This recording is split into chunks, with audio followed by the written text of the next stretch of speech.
ako na lang mag terms and conditions ni mo ma'am ha. Kay mag-close na magud mi.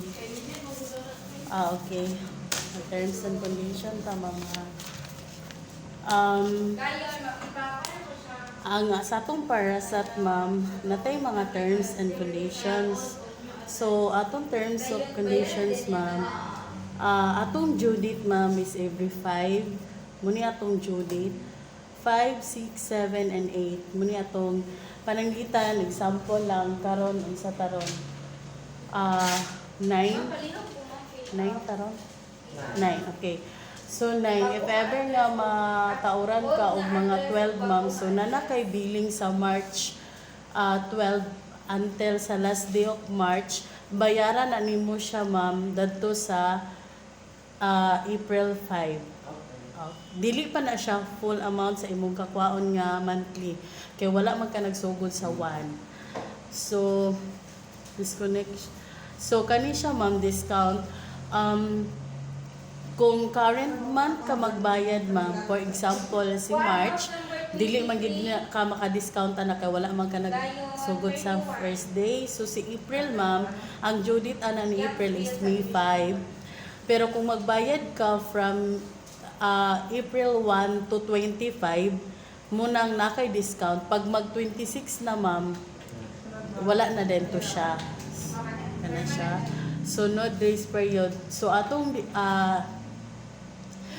ang due date ma'am is every 5.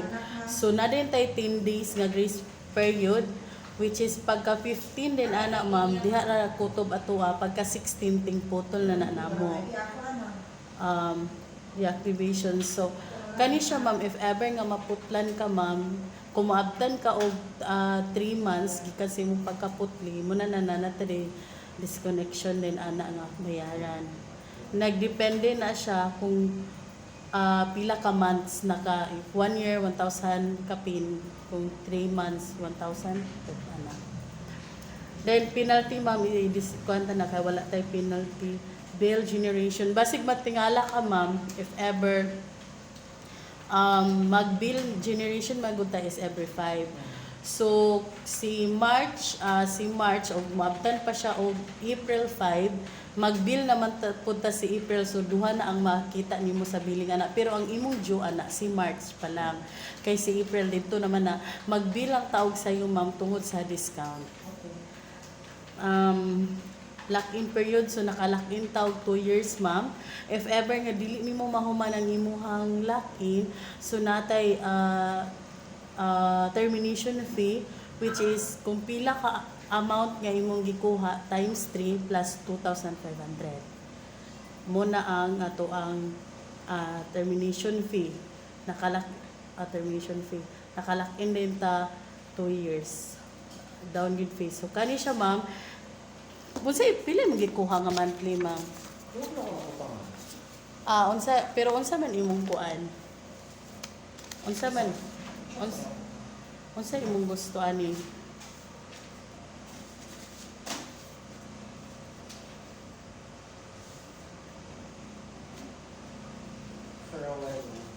Okay lang.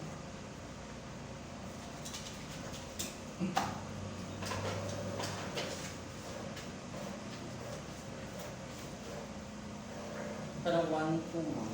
Okay, 1-2. Oh, sige.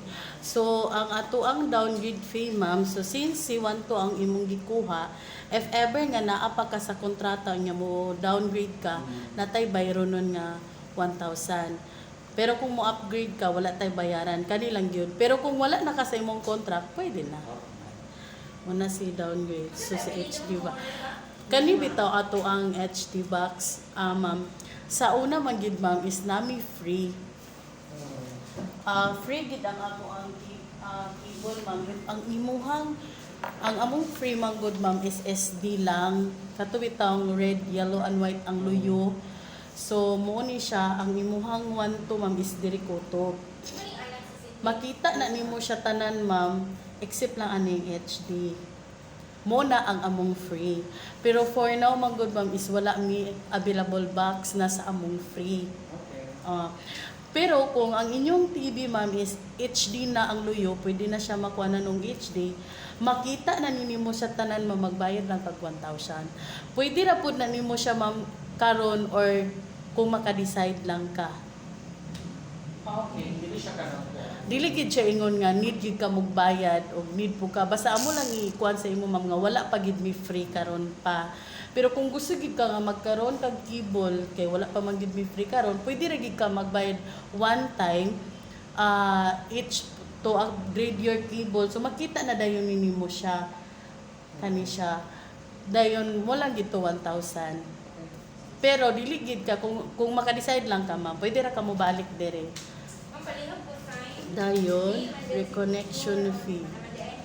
Okay, muna to reconnection fee. Kung kato ma'am, kung magpa-reconnect ka,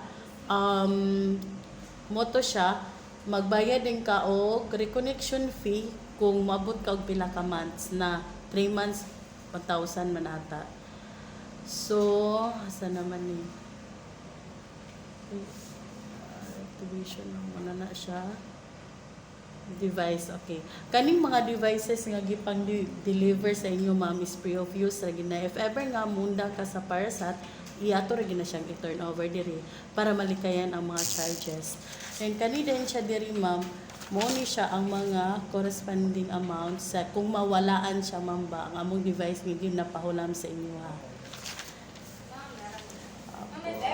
Ang sa pa. Dapline. So ang atuang kuan ma'am, ang atuang wire nga free is 200 meters. If ever nga mulagpas mo sa 200 meters, ma'am, na din tayo bayaran nga 10 pesos per meter. If ever lang. Pero sa imo, murag wala raman to siya. Wala raman to siya. Installation fee. So, mo ni siya, ma'am. Installation fee na to is 1,500 muna atong i-bayad karon upon applying. So, nagisa. Tenant deposit. Okay, kani mawala ni kay wala man mo ka rent. So maura to siya ma'am, napay pangutana ma'am. Okay. So